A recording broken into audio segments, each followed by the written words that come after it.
Hello guys, sa video na to makita natin yung dalawang klase ng agarwood.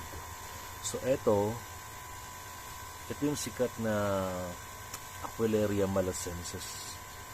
Yan. So kung makikita niyo yung dahon niya, masyadong makintab. Alright, yan siya.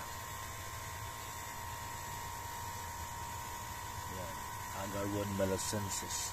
Ito naman yung isa ay Aquileria cumingiana.